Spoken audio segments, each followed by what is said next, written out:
আছেন, তো আমি পারমিশন নিয়ে নিলাম পলিটিক্যাল জোক করার আগে। আমি বললাম যে আমি পার্টির ওপর জোক করতে পারি তো? ওপেন প্রচণ্ড, বলে হ্যাঁ অবশ্যই করতে পারেন, কিন্তু বিজেপি পার্টির ওপর। প্রথমে শুভ সন্ধ্যা সবাইকে। আমার আগের বক্তারা আর সুমনদা যা বললেন, সত্যি কথা বলতে আমি কিছুই বুঝতে পারিনি। আমি একটু সিরিয়াস থাকার চেষ্টা করছিলাম, কিন্তু হচ্ছিল না। আমি মোবাইলে মেসেজ পেলাম যে হচ্ছে না, তুমি যেরকম থাকো সেরকমই হও। আরেকটা কথা বলে দিই যে কেউ যদি এটা এক্সপেক্ট করে থাকেন যে আমি যুক্তি তর্ক করতে এসেছি, আমি তর্ক করতে পারি, যুক্তি আমার আসে না। তো এখানে ওটা হবে না আমি শুনলাম। আর এই ঝামেলার মধ্যে আমি নেই।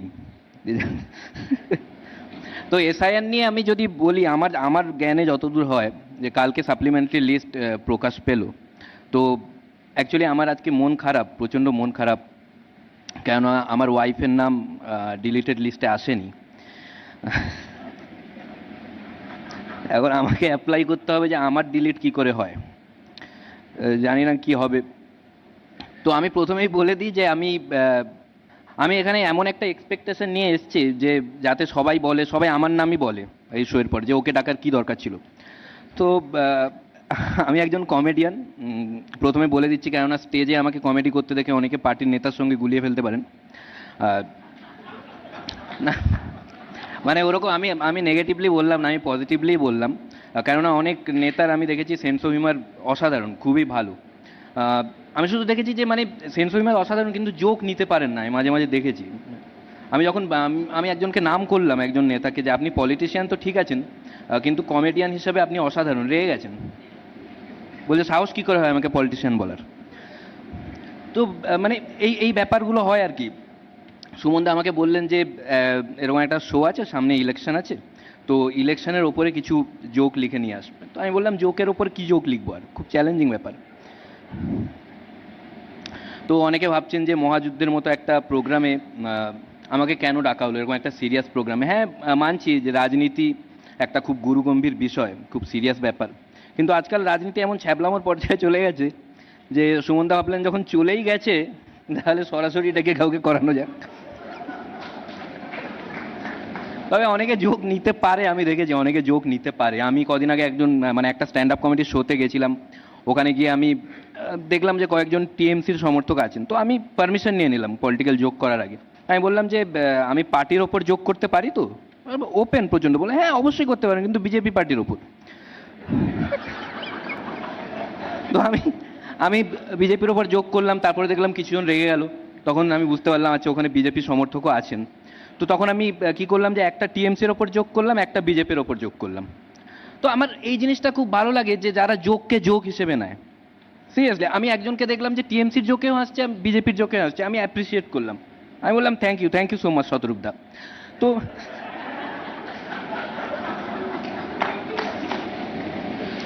আমি আমি যেটা জিনিস, আমি এখানে যেটা নেতাদের পজিটিভ সাইড বলতে এসেছি অ্যাকচুয়ালি। মানে আমি নেতাদের নেগেটিভ সাইড বলতে চাই না, কারণ আমি জানি যে সব পার্টির নেতারাই এবিপি আনন্দ দেখে, রিস্কি হয়ে যায় ব্যাপারটা।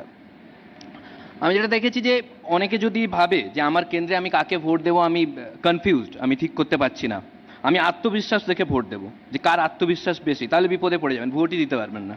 কেননা কারো আত্মবিশ্বাস কম নয়, সবারই তুঙ্গে। আপনারা দেখবেন ইলেকশনের আগে যখন সাংবাদিক গিয়ে কোনো প্রার্থীকে জিজ্ঞেস করেন যে সামনে ইলেকশন, কি মনে হচ্ছে, জিতবেন? জিতে গেছি। কেউ ফিউচারে কথা বলে না, জিতে গেছি। সাংবাদিক ভয় পেয়ে যায় কি এবারে ইলেকশনের রেজাল্ট আগে বেরিয়ে গেল নাকি ইলেকশনে। মানে একটা আত্মবিশ্বাস, একটা কনফিডেন্স। আর একটা কমন ডায়লগ দেখবেন নেতাদেরকে, মানে প্রার্থীদেরকে যদি জিজ্ঞেস করা হয় যে মানে বিপক্ষ প্রার্থীর ব্যাপারে, সবাই বলছে যে ও ঘাবড়ে গেছে, ভয় হেরে যাবে না, ভয় পেয়ে ঘাবড়ে গেছে, সবাই বলছে ঘাবড়ে গেছে। বিপক্ষ প্রার্থীকে জিজ্ঞেস করা হচ্ছে, ও বলছে এও ঘাবড়ে গেছে। এটা দেখে জনগণ ঘাবড়ে যায় যে আমাদের কেন্দ্রেই সব ঘাবড়ানোর প্রার্থী কেন দিয়েছে। তারপরে জনগণ দেখে যে কে কম ঘাবড়েছে, তার মধ্যে আবার জনগণ ঠিক করে যে কাকে ভোট দেওয়া যেতে পারে। আর আমি দেখেছি যে মানে কনফিডেন্স এত থাকে না নেতাদের, চ্যালেঞ্জ ছুড়ে দেয়। আমি অবাক হয়ে যাই যে এত কনফিডেন্সের চ্যালেঞ্জ ছুটছে কি করে। সিরিয়াসলি, মানে যখন সাংবাদিক জিজ্ঞেস করে প্রার্থীকে যে বিপক্ষ প্রার্থীর ব্যাপারে, পুরো ওপেন চ্যালেঞ্জ, এবারে যদি আমি না জিতি আমি রাজনীতি ছেড়ে দেব, আমি রাজনীতি ছেড়ে দেব, এরকম কনফিডেন্সে বলছে। সবাই ভাববে যে বাবা যদি হেরে যায় কি হবে, হেরে গেলে কিচ্ছু হবে না।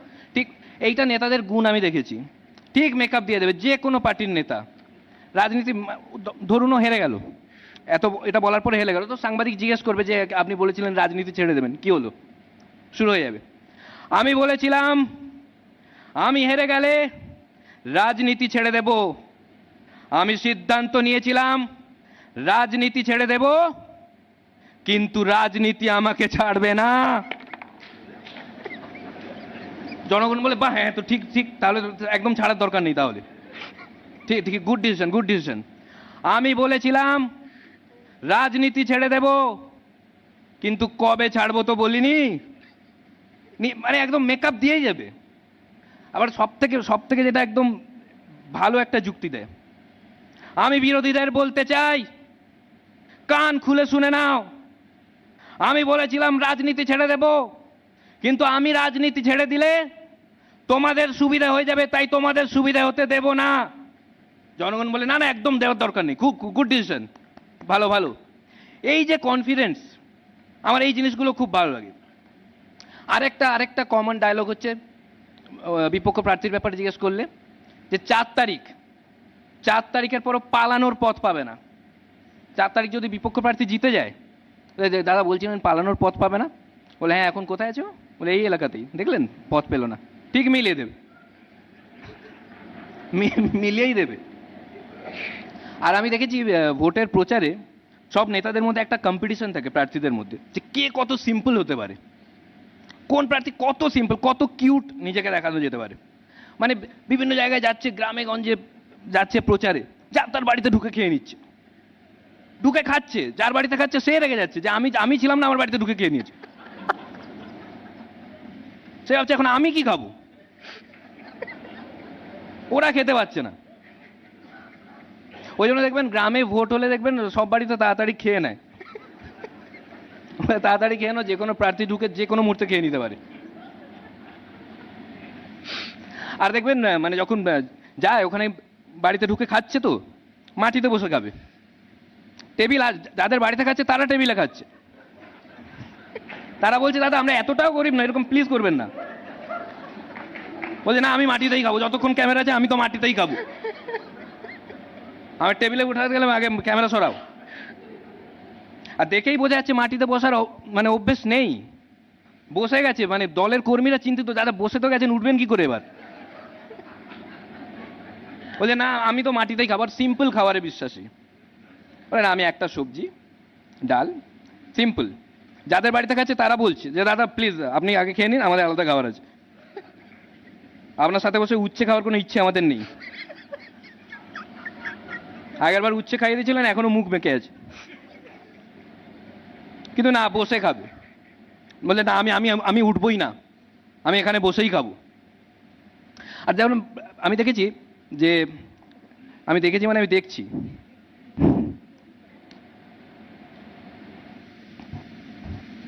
আর যত কিউট কিউট যে জিনিস যেটা বললাম, যে যখন প্রার্থীরা বলে যে বসে যায়, যখন যখন সবজি খায়, আপনারা একটু ভালো করে দেখবেন, একটু ভালো করে লক্ষ্য করবেন, এক্সপ্রেশন আর কথা আলাদা হচ্ছে। মুখে সবজি খেতে কিন্তু ভালো লাগছে না, মুখ ফুক বেঁকে যাচ্ছে, অসাধারণ, খুব সুন্দর সবজি, খুব দারুণ, এটা আমার খুব ফেভারিট, এটার নাম কি, খুব ভালো লাগে এই সবজিটা আমার খেতে। প্রচারে যাচ্ছে, যে কোনো বাচ্চা ওখানে খেলছে, বাচ্চার সঙ্গে কিছু না, ছোট বাচ্চা খেলছে, বাচ্চাকে কোলে তুলে আদর করছে, বাচ্চা বলে এটা কি হচ্ছে, এত আদর তো আমার মা বাবা করে না, আমার মা বাবা তো এসআইআর ডিলিটেডে নাম আছে, তারপর বাচ্চা ফেলে চলে যায়। আর যখন কেউ ক্রিকেট খেলে না, প্রার্থী যাচ্ছে প্রচারে, কেউ ক্রিকেট খেলছে, ওখানে গিয়ে ব্যাটিং করা শুরু করে দেয়, যারা বাচ্চারা খেলে তারাই বিরক্ত হয়ে যায়, আবার সেই বাজে ব্যাটসম্যানটা আসছে, প্রত্যেকদিন 3-4 ওভার করে খেলে বেরিয়ে যাচ্ছে ফিল্ডিং না করে, ফিল্ডিং করতে বললেই বলছে যে প্রচার আছে। আর এত বাজে খেলে, এত মানে 3 ওভার খেলছে, 30-40 বার আউট হচ্ছে, এক বলে 2 বার আউট হচ্ছে, খুবই বাজে খেলে, মানে কেউ খেলা দেখে নিলে ভোট পাবে না। আমার মাঝে মাঝে মনে হয় খেলা দেখে নিয়েছিল বলে হেরে যাচ্ছে। আর কি বাধ্যবাধকতা আছে যে খেলতে হবে। আমি একটা ভিডিও দেখছিলাম, একজন মানে উদ্বোধনে গেছে, উদ্বোধনে বল মারতে গিয়ে উল্টে পড়ে গেছে। সাইডে একটা লোক বলছে, দাদা মানে আপনার রাজনীতি আর খেলা দুটোই একই। বলে থ্যাংক ইউ। বলে থ্যাংক ইউ না, দুটোই বাজে। আর আপনারা দেখবেন যখন টিভিতে দেখানো হয় যে এই প্রচারের ব্যাপার স্যাপার, প্রার্থীর ব্যাপারে যখন বলা হয়, আপনি একটু অন্যদিকে তাকিয়ে দেখবেন, আপনার মনে হবে না কোনো প্রার্থী পার্টির। আপনার মনে হবে যে কোনো কোনো ফিটনেস ইনফ্লুয়েন্সার ওখানে আছে, কোনো বড় নিউট্রিশনিস্ট। ভোটের প্রচারের ফাঁকে প্রার্থী কি খাচ্ছেন, কিভাবে নিজেকে ফিট রাখছেন, সারাদিন দেখাচ্ছে ভোটের প্রচারের ফাঁকে প্রার্থী কি খাচ্ছেন। আরে এত কি খাবে, দেখে মনে হচ্ছে ভোটের প্রচারের ফাঁকে প্রার্থী খাচ্ছেন না, খাওয়ার ফাঁকে প্রচার করছেন। সারাদিন খেয়ে যাচ্ছে। আর প্রার্থীরাও খুব সিরিয়াস, ভাবে যে হ্যাঁ আমার মধ্যে কিছু তো আছে। আমি সকালে হালকা একটা ব্রেকফাস্ট করে বেরিয়ে যাই। আমার মাঝে মাঝে এরকমও মনে হয় যে প্রার্থীরা যখন বাড়ি থেকে বেরোয় না সকালে, ভালো করে মাছ মাংস খেয়ে নেয়, বলে তাড়াতাড়ি খাইয়ে দাও, সারাদিন আজকে সবজি খেতে হবে। সকালে বেরিয়ে যাচ্ছে, বলে আমি ব্রেকফাস্ট একটা হালকা ব্রেকফাস্ট করে বেরিয়ে যাই, আর একটু বেলার দিকে একটা ডাবের জল খেয়ে নিই। যারা সারাদিন মানে সারা বছর যারা একটু লিটল লিটল নেওয়ার অভ্যেস আছে, তারাও এই সময় ডাবের জলে চলে আসে। আমি একটু ডাবের জল নিয়ে নিই। আমার এইভাবে চলে। আর একটু সিম্পল খাবার, মানে আমি দুপুরে একটু সিম্পল খাবার খাই, আর ক্যামেরা অফ হলে বিরিয়ানি। তো আর আমি না নেতাদের মধ্যে বাচ্চামি দেখেছি অনেক। মানে আমি আজকে পজিটিভ পয়েন্টগুলো বলছি, মানে নেগেটিভ আমি বলবোই না, যেটা বলবো নেগেটিভ নেই, ক্যামেরার সামনে তো নেই। তো আমি বাচ্চাদের পজিটিভ মানে বাচ্চাদের মানে নেতাদের মধ্যে বাচ্চা মিল আমি দেখতে পেয়েছি। দেখুন আপনাদের বলে দিচ্ছি কিভাবে আপনারা রিলেট করতে পারবেন। আমি যখন ছোট ছিলাম, অনেক বাচ্চাদের আপনারা দেখবেন যখন বাসের ট্রেনে যায় টিকিট সংগ্রহ করে। আমরা ছোটবেলা করতাম, অনেক টিকিট জড়ো করে রাখতাম বাড়িতে, টিকিট না পেলে কাঁদতাম। নেতারাও।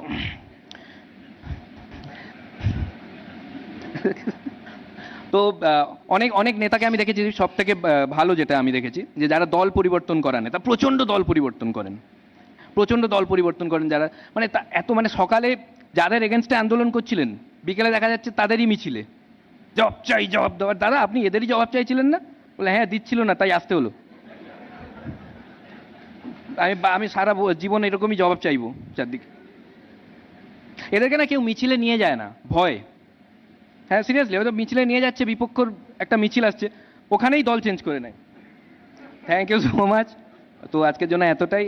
আর সুমনদাকে অসংখ্য ধন্যবাদ আমাকে এই সুযোগ দেওয়ার জন্য। Thank you. ধন্যবাদ, ধন্যবাদ তোমাকে।